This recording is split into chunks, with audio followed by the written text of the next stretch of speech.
Bismillah, alhamdulillah, wassalatu wassalamu ala rasulillah. Teman-teman yang semoga senantiasa dalam lindungan Allah Subhanahu wa taala. Dalam sebuah kajian, Ustadz Mujiman ditanya sebuah pertanyaan yang menohok. Pertanyaannya seperti ini. Ada pertanyaan yang cukup menohok ini pertanyaannya. Baik. Pertanyaannya, di mana Allah menurut Muhammadiyah? Kalau pertanyaannya menurut Muhammadiyah, sebenarnya saya tidak perlu jawab. Kenapa tidak perlu jawab? Jenengan googling sudah banyak itu. Jenengan googling saja di mana Allah, kemudian spasi Muhammadiyah, itu sudah ketemu. Kenapa? Karena di majalah Suara Muhammadiyah sudah sering dimuat. Sudah sering dimuat tentang bab ini. Dan juga di Fatwa Tarjih juga sudah ada. Kalau pertanyaannya tentang di mana Allah. Wah, ini tanya isinya ternyata. Saya sudah sampaikan suruh nyari di situ, ternyata tanya isinya apa. Nah, baik, isinya. Teman-teman, sebelum kita ketahui jawaban Ustadz Mujiman, beliau adalah seorang dai Muhammadiyah. Saya akan membandingkannya dengan jawaban dari Ustadz Adi Hidayat, karena beliau juga banyak mengatakan beliau adalah dai Muhammadiyah. Maka di sini saya akan membandingkan video Ustadz Mujiman yang seorang dai Muhammadiyah dengan Ustadz Adi Hidayat, dan juga seorang yang katanya dai Muhammadiyah. Berikut jawaban jika ditanyakan hal tersebut kepada Ustadz Adi Hidayat. Ada yang mengatakan sudah istiwa itu artinya bertempat. Allah punya tempat, tempatnya di Arsy. Yang punya tempat itu makhluk. Allah tidak dibatasi dengan tempat. Kalau Allah punya batas tempat, artinya Allah sama sifatnya dengan makhluk. Ya, artinya mujassam. Mujassam itu menempat. Kalau sudah punya tempat, berarti menempat. Menempat sama dengan makhluk. Gak boleh. Kalau Allah kemudian butuh tempat, berarti punya kebutuhan. Sedangkan Allah maha luas. Laisa kamitslihi syai'. Allah menempat, berarti butuh tempat. Ketika Allah tidak ada di tempat itu, di mana Allah? Jelas ya? Nah, itu ada masalah dalam akidah. Makanya kalau antum ingin memahami ini, kalau ingin tetap memaksakan tempat, ditakwilkan. Takwilkan. Jangan dipahami demikian, tapi dipahami dengan nilai yang terkait dengannya. Apa diantaranya? Istawa, bima'na istaula. Menguasai, mengatur. Aras jangan diartikan dengan bertempat di situ. Ada begitu tidak? Artikan dengan di arasnya itulah Allah mengatur. Teman-teman, barusan tadi itu adalah penjelasan singkat dari Ustadz Adi Hidayat tentang Allah bersemayam di atas aras, tapi ayat tersebut harus ditakwil. Tidak boleh diterima begitu saja secara harfiah, harus ditakwil-takwil. Bagaimana dengan penjelasan Ustadz Mujiman? Mari kita simak. Di mana Allah? Jawabannya adalah bahwa ayat-ayat yang ada di dalam Al-Quran itu menjelaskan tentang Allah Subhanahu wa taala Ar-Rahmanu 'alal arsy istawa. Bahwa Allah Subhanahu wa taala beristiwa pada arsy-Nya. Nah, jadi Allah itu beristiwa pada arsy-Nya, di atas arsy. Dan itu ada di 7 atau tempat di dalam Al-Quran. Jadi ada 7 atau 8 tempat di dalam Al-Quran tentang bab tersebut. Sehingga ayat-ayat yang menjelaskan tentang Allah Subhanahu wa taala di atas arsy itu banyak. Contohnya adalah inna rabbakumullahu alladzi khalaqas samawati wal arda fi sittati ayyamin tsumma stawa 'alal arsy.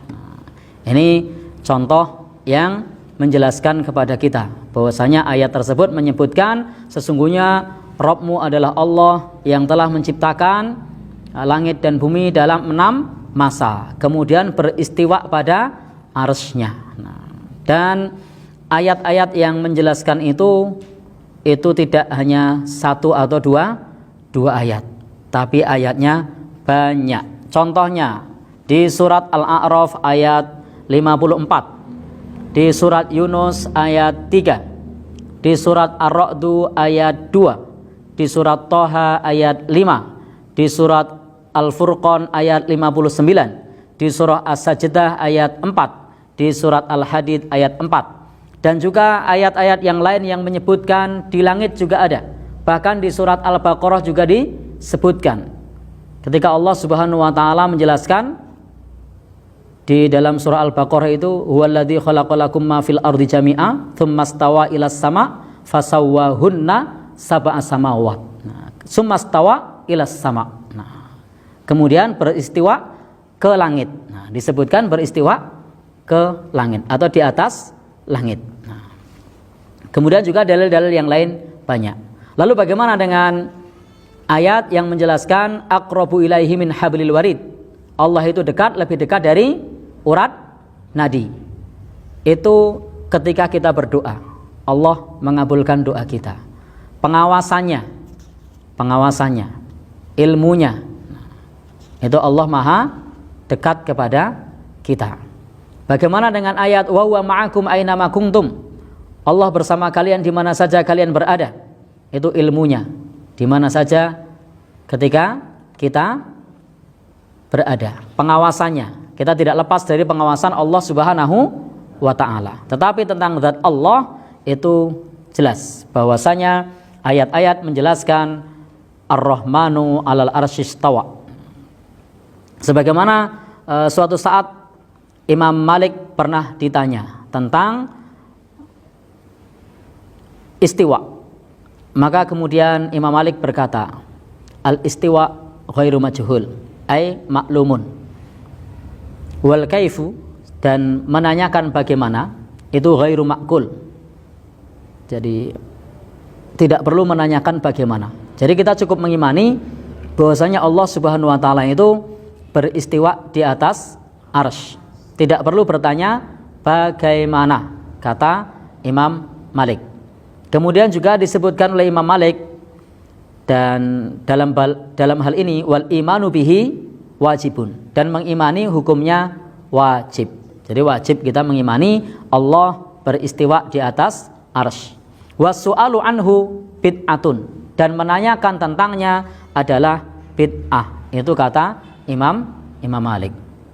Jadi isinya di Suara Muhammadiyah kurang lebih seperti itu, di majalah Suara Muhammadiyah. Nanti silahkan teman-teman cari sendiri bagaimana menurut Muhammadiyah Allah di mana. Maka jawabannya sudah jelas, ada di fatwa Majelis Tarjih atau di majalah Suara Muhammadiyah. Edisi online-nya sudah ada. Sehingga kalau tadi pertanyaan seperti itu silahkan googling. Tapi penanya nguyak, isinya apa? Ya sudah, isinya kurang lebih, ini penanyanya ngejar terus ini, isinya apa? Ya kurang lebih seperti yang tadi saya sampaikan, bahwa setiap ketika Allah Subhanahu wa taala menjelaskan tentang Allah Subhanahu wa taala, maka hal tersebut kita menetapkan sesuai dengan yang Allah tetapkan, sesuai dengan maknanya yang hakiki, tanpa ditiadakan, tanpa ditolak, tanpa ditakwil. Tetapi sebagaimana pernyataan Imam Malik, wal imanu bihi wajib, mengimaninya adalah wajib. Jadi hendaknya kita imani dan tidak perlu bertanya bagaimana, dan menanyakan tentangnya, kata Imam Malik, itu adalah bid'ah. Sehingga tidak perlu menanyakan bagaimana. Nah, cukup diimani, dan dalil-dalil hadis cukup banyak. Kalau ayat tadi sudah saya sebutkan ya, tolong nanti dibuka sendiri di rumah tentang ayat-ayat yang tadi sudah saya sampaikan, dikutip sendiri. Kalau kurang yakin, kurang mantap, silakan nanti ayat-ayat yang saya sebutkan tadi di beberapa tempat tadi bisa dibuka sendiri, yang sudah menjelaskan kepada kita dengan gamblang bahwasanya Allah Subhanahu wa taala beristiwa di atas arsy. Nah, teman-teman, demikianlah penjelasan dari dua orang ustaz tersebut. Silakan Anda simpulkan sendiri. Silakan teman-teman simpulkan sendiri. Yang dari penjelasan Ustaz Adi Hidayat ataupun dari penjelasan Ustadz Mujiman. Terima kasih.